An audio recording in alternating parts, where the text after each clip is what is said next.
clubs in major U.S. cities were on the itinerary for most of October. No, I never thought anyone would call the book the I'm okay, you're okay for the new millennium. Some authors would see it as success, not punishment.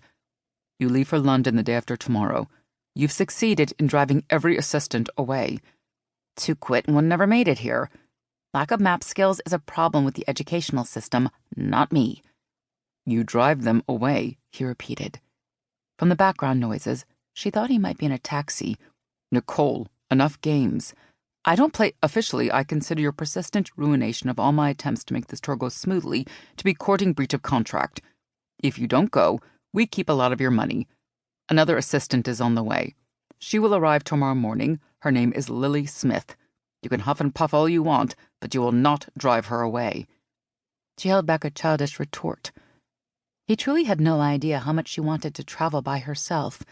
She would hope, like assistant number 2, that this Lily Smith creature never materialized. After chilly leave-taking on both sides, she set her phone on her desk. The phenomenon known as love by the numbers was temporary. It was a fad. Her academic research, meant for other researchers, had gone inexplicably viral. It was chicken soup for the romantic, the review in O magazine had gushed. She accepted this.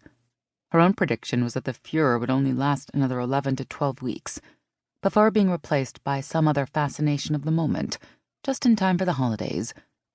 Or it would be supplanted by the cottage industries people were establishing based on her book.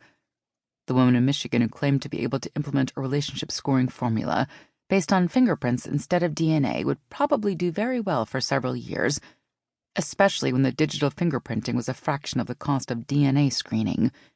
In the meantime, the travel required by those regrettable clauses in her publishing contract lasted from late August to the first week of November.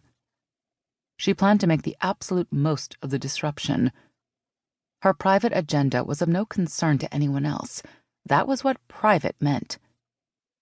She went back to her syllabus, then turned her attention to a study that she'd been asked to peer review on meta-awareness and the effect of observation on frequency of social media use. At lunch, she made her usual trip to the student union for the salmon salad and a short stint in the sun to boost her vitamin D and support the flow of oxytocin. She estimated the temperature as 71 or 72 average for a summer day in New Hampshire. By the time she walked back to her office, however, she could feel the damp of impending afternoon rain in the air. The rain had made good by the time she shut down her computer, and a light, steady sprinkle misted her office window. She picked up her helmet and pack and wheeled her bike slowly out of her office. The cleats on the bottoms of her biking shoes clacked on the cold marble floor. The empty hallways of summer were always welcome. When students were present, they resented that she brought her bicycle inside the building when they couldn't. But students were naturally resentful, due to both their age and the strictures of academic rules. 6 years as a student in these hallowed halls, 2 years obtaining her doctorate at MIT, and another 6+ years spent teaching, conducting studies and publishing the results meant she was allowed to bring her bicycle indoors. That was how the academic life worked. It had also provided her an adequate office where she could enjoy solitude every day from 8:30 to 5. Many of her colleagues didn't darken their office doors for more than an hour or two a week, and then only when classes were in session. From this fact, she deduced that none of them lived with anyone like her mother.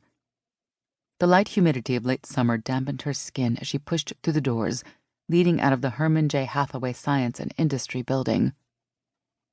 She cast a glance at her great-grandfather by adoption's statue proudly guarding the courtyard. The statue had been commissioned by the estate to grace a building Hathaway had funded, and featured him holding a sextant and calipers. That he'd never finished high school was, she supposed, beside the point. Even his detractors admitted his ingenuity and community service were a credit to New England practicality and compassion.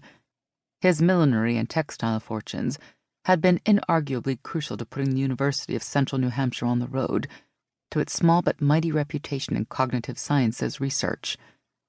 She had earned her tenured position with hard work, but she supposed most of her colleagues assumed it had been a foregone conclusion. She had the Hathaway name. There were those who would add, only inside their reserved New England minds, that she might have the name, but she didn't have the